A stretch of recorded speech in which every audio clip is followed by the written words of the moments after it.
extend my heartfelt gratitude to Vikas Ranjan sir and team Triumph IAS. My association with Vikas Ranjan sir has been quite long. I had been a student of the foundation course as well as the test series. I did my foundation course from Triumph IAS, the test series also.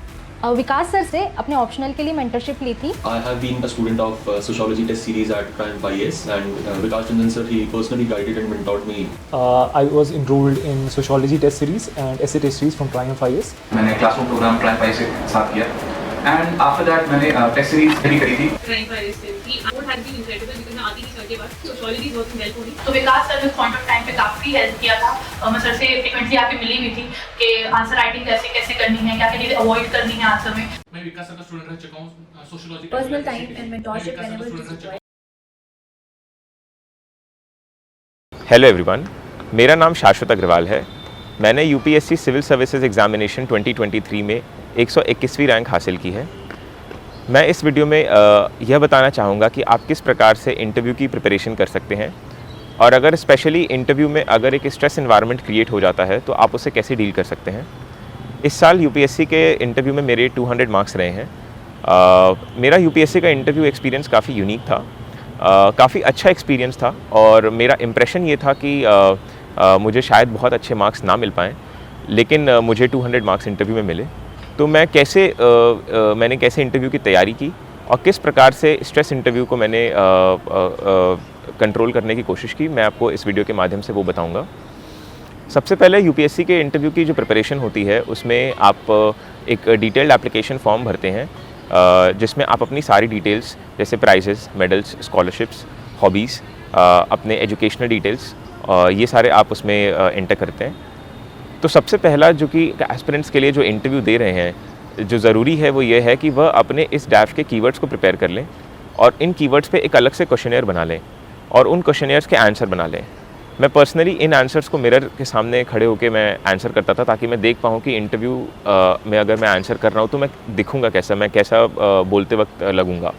मैं अपने voice को record करके भी दोबारा सुनता था जो भी मैं आंसर्स प्रिपेयर करता था. इसके साथ ही साथ मैंने कई सारे मॉक इंटरव्यूज़ दिए ताकि मैं अपना कॉन्फिडेंस डेवलप कर पाऊँ. इसमें बस एक चीज़ मैं जोड़ना चाहूँगा कि जो भी मॉक इंटरव्यूज़ आप दें, उसके जो भी फीडबैक मिले उसको बहुत ही पिंच ऑफ सॉल्ट की तरह लें, क्योंकि ज़रूरी नहीं कि सारे फीडबैक्स रेलेवेंट हों. तो आपको कहीं ना कहीं चॉकआउट करना होगा कि आपकी स्ट्रैटेजी के हिसाब से कौन से फीडबैक्स रेलेवेंट हैं और कौन सी फीडबैक्स रेलेवेंट नहीं हैं.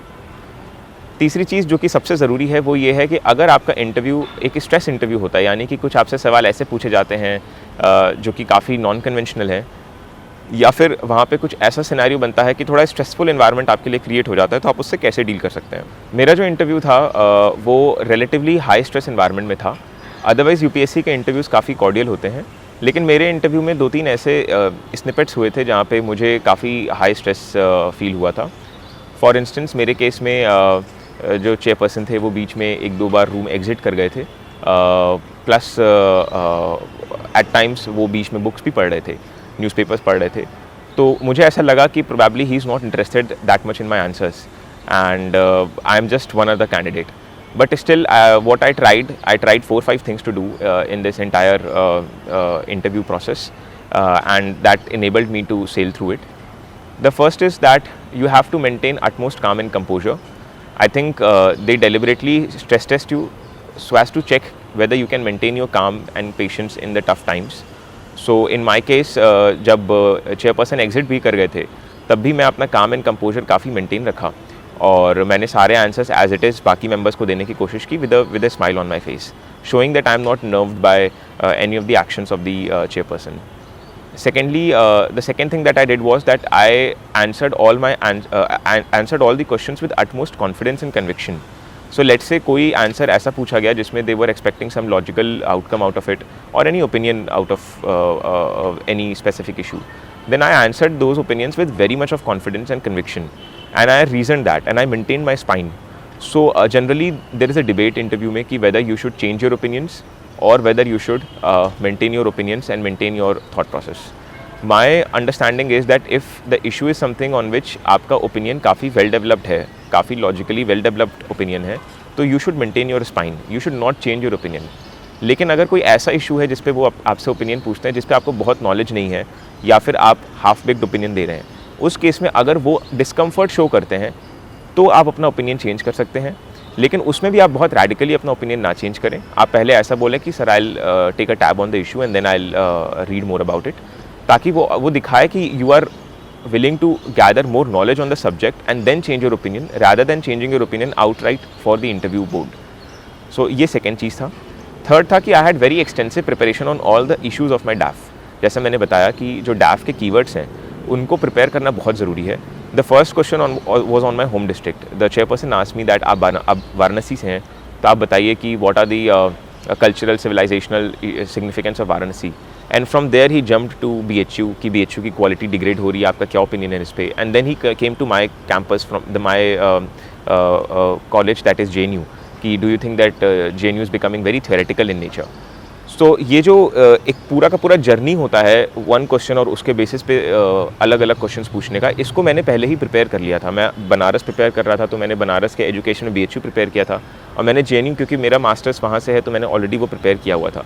तो क्योंकि DAF के कीवर्ड्स पे मेरी एक बहुत अच्छी पकड़ बनी हुई थी, मैंने बहुत अच्छी तैयारी पहले से कर ली थी, तो जो क्वेश्चंस चेयरपर्सन ने पूछे वो मैंने काफ़ी अच्छे से आंसर कर लिए। So third thing to manage any interview is that you should have a very extensive base preparation of the entire interview. Fourth is that I think you should not hesitate in taking pauses. अगर आपसे कोई ऐसा question पूछता है जो कि काफ़ी unconventional है और जो कि आपको स्ट्रेस में डाल रहा है, तो उस केस में you can very liberally ask the members that sir can I take a 30 second pause for thinking. So for instance मेरे से, क्योंकि मेरे DAF में SDGs मैंशनड है, सस्टेनेबल डेवलपमेंट गोल्स ये मैंशनड है, तो उन्होंने मुझसे एक बहुत ही एनालिटिकल क्वेश्चन वहाँ पे पूछा कि Shashwat tell me what are the 2 areas where SDGs are conflictual in themselves. So ये मेरे लिए काफ़ी थिंकिंग क्वेश्चन था, क्योंकि मुझे इमीडिएटली इसका कोई आंसर नहीं आ रहा था। So I politely asked the member for a pause for 30 second to think, and उन्होंने मुझे तुरंत अलाउ भी किया। And the moment the 30 second got over, suddenly I recalled the 2 answers, I could evaluate that, and मैंने बताया कि गोल 1 और गोल 13 जो कि नो पॉवर्टी और क्लाइमेट एक्शन है, ये आपस में कॉन्फ्लिक्चुअल हैं, क्योंकि डेवलपिंग कंट्रीज़ जैसे इंडिया अगर क्लाइमेट एक्शन में अपने सारे रिसोर्सेज स्पेंड कर देंगे तो पॉवर्टी एलिविएशन और इकोनॉमिक डेवलपमेंट के लिए उनके पास रिसोर्सेज नहीं बचेंगे। सिमिलरली गोल 9 जो कि इंडस्ट्री इनोवेशन इंफ्रास्ट्रक्चर है, और गोल 14 and 15 that is life below water and life on land, ये भी कॉन्फ्लिक्चुअल है, क्योंकि जब हम इंडस्ट्रीज लगाते हैं तो लैंड एक्विजिशन करते हैं। तो I reason that, and he was fairly satisfied with the answer. And similarly, one of the questions that was asked to me is that let's say a person commits a murder and out of guilt he attempts to commit suicide, fails to commit suicide. Then in that case, as a judicial officer, what punishment or what action should I take? Should I leave him or should I punish him? To which I replied immediately, sir, we should, I would punish him as per the, I would give the sentence as per the law of the land and as per the criminal jurisprudence. But to which he said कि अरे what if वो jail में जाके suicide कर लिया तो? So this was again a very unconventional question, जो कि अदरवाइज इंटरव्यू में नहीं एक्सपेक्ट किए जाते हैं, लेकिन उन्होंने मुझसे पूछे, तो मैंने उस पर 30 सेकेंड का अगेन पॉज लिया, एंड आई टोल्ड हिम कि sir as per the Bharatiya Nyaya Sanhita there are community servicing guidelines, so we can work towards the rehabilitation of prisoners so that वो दोबारा सोसाइटी से कनेक्ट कर पाएँ और उनके मेंटल रिहैबिलिटेशन के लिए भी कुछ सेशंस कराएं, ताकि जो भी वो अगर किसी चीज़ से इफ़ एट ऑल गुजर रहे हैं तो उनको उस चीज़ से निकाला जा सके। To which again he was fairly satisfied. तो ये 3-4 चीज़ें थी इंटरव्यू के प्रोसेस में which help me a lot in maintaining calm across the interview. मैं इंटरव्यू के 1 महीने पहले तक ऑलमोस्ट डेली मेडिटेशन करता था। मेडिटेशन करने से मेरे आवाज़ में एक ठहर आ गया था, एक जिसको कहते हैं कि एक बहुत ही स्लोनेस आ गई थी, जो कि काफ़ी ज़्यादा आपको शांत कर देता था अंदर से। I think that calm and composure also help me a lot in the interview. Second thing, I also remain very crisp and concise in my answers. मैं बहुत ज़्यादा बड़े बड़े आंसर्स नहीं करता था, because ultimately they want to listen to those 3-4 points, they want to just know कि do you have the answers to those questions or not, and because मेरे केस में वो था, so I think they rewarded me. And third is that don't have any don't evaluate yourself in the middle of the interview. At times stress आपको क्यों होता है? Stress होता है जब इंटरव्यू के बीच में ही आप ऐसा सोचने लगें कि मेरा अच्छा जा रहा है इंटरव्यू या मेरा ख़राब जा रहा है इंटरव्यू।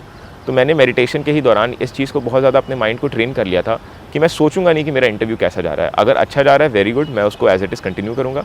अगर ख़राब भी जा रहा है और मुझे लग रहा है कि शायद ख़राब की तरफ जा रहा है, then I will not think only, I will just focus on giving the best in my answers and answer all the questions with conviction. ये कुछ चीज़ें थी जिसने मुझे इंटरव्यू प्रोसेस में काफ़ी हेल्प की। इसके साथ साथ न्यूज़पेपर रीड करना और बाकी अपने ऑप्शनल पे बहुत अच्छी कमांड बना के रखना। एक बार मैंने स्टैटिक पार्ट को भी ऊपर से काफ़ी डिटेल में पढ़ लिया था, और मैंने करंट अफेयर्स में मैं 2 से 3 न्यूज़पेपर पढ़ता था, तो जो भी करंट के इश्यूज़ थे जिनसे क्वेश्चन पूछे गए उन पे मेरी काफ़ी अच्छी पकड़ बन गई थी। सो आई थिंक अगर आपकी बेस प्रिपरेशन सॉलिड है तो आप काफ़ी हद तक वहाँ पे कॉन्फिडेंस के साथ आंसर कर पाएंगे। डीकेटी एक इस मामले में आई यूज्ड टू ऑल्सो, जब मैं एस्पिरेंट थी तो मैं भी डीकेटी देखा करती थी। I used to see the toppers talk there also, so for me it is a very great honour कि मुझे भी इसमें बोलने का मौका मिल रहा है। So thank you. Interview process में मैंने 3-4 और चीज़ों का ध्यान दिया था जिसने मुझे इस प्रोसेस में मदद की। पहली चीज़ ये थी कि मैं कोशिश करता था कि मैं जब आंसर कर रहा हूँ तो मैं 70% ऑफ द टाइम उन मेंबर की तरफ देखूँ जिन्होंने मुझसे सवाल पूछे हैं, और 30% ऑफ द टाइम मैं बाकी मेंबर्स की तरफ एक बार देख लूँ। इस पे कई सारे लोगों का सजेशन होता है कि ऐसा नहीं करना चाहिए, सिर्फ एक ही मेंबर जो सवाल पूछे उन्हीं से पूछना चाहिए, क्योंकि जो डायमीटर भी रहता है वो काफ़ी बड़ा होता है। लेकिन मैं इंश्योर करता था कि मैं सबकी तरफ देखूं ताकि सारे मेंबर्स को, स्पेशली चेयरपर्सन को, ऐसा लगे कि मैंने उन्हें इंगेज किया है। तो ये एक चीज़, एक स्ट्रैटेजी रहती थी। दूसरी स्ट्रैटेजी ये रहती थी कि मैंने बहुत विजुलाइज़ किया था अपने पूरे इंटरव्यू के प्रोसेस को। सो मैं ऑलमोस्ट 2-3 महीने से, जब से मुझे कॉल आई थी, मैं विजुलाइज़ करता था कि मेरा इंटरव्यू कैसा होगा, मैं कैसे एंटर करूँगा, मैं कैसे ग्रीट करूँगा, मैं कैसे एग्जिट करूँगा। तो कहीं ना कहीं जिस दिन मैं इंटरव्यू देने जा रहा था उस दिन it was like an auto mode. मुझे बहुत ज़्यादा प्रिपेयर नहीं करना पड़ा, एज इन बहुत ज़्यादा स्ट्रेस में रहने के बावजूद वो काफ़ी ज़्यादा बॉडी मेरे ऑटोमोटिव मोड में चली गई और ऑटोमेटिकली मैं वहाँ पे सारे रिस्पॉन्सेस कर रहा था, ग्रीट करना मेंबर्स को, वहाँ पे बैठना से लेके उठ के वापस आना। तीसरी चीज़ ये थी कि मैंने ये कोशिश की कि मैं सारे जो भी आंसर्स कर रहा हूँ मैं उनको स्ट्रक्चर करके बोलूँ। जैसा कि मैंने बताया कि कंसाइज तो मैं बोलना ही है, लेकिन उसके साथ साथ मैं कोशिश करता था कि मैं उन्हें पॉइंट फॉर्मेट में बताऊँ, जैसे कि सर फर्स्टली, सेकेंडली, थर्डली। तो इससे वो कहीं ना कहीं एक लॉजिकल आउटकम पे आके आंसर्स मेरे कंप्लीट होते थे। This again I practised a lot in the mock interviews. And fourthly I think मैंने काफ़ी एक मल्टीपल डायमेंशंस को भी लाने की कोशिश की अपने आंसर्स में। आंसर्स को तो मैं क्रिस्प रखता ही था, लेकिन अगर कोई इकोनॉमिक्स का क्वेश्चन आ रहा है तो मैं उसमें भी सोशल एंगल से एक आंसर अपना देने की कोशिश करता था। So it was very unique for the members also कि एक मल्टीपल डायमेंशंस, जैसा कि हम लोग मेंस में लिखते हैं, वैसा अगर हम लोग इंटरव्यू में भी आंसर करें तो not very descriptive but very concise, but again covering multiple dimensions. That was another thing that help me a lot in the interview. So thank you everyone for listening. If you have any doubts, please reach out to me in the comment section. मैं कोशिश करूँगा कि मैं आपके सारे doubts ले सकूँ। Thank you and जय हिंद।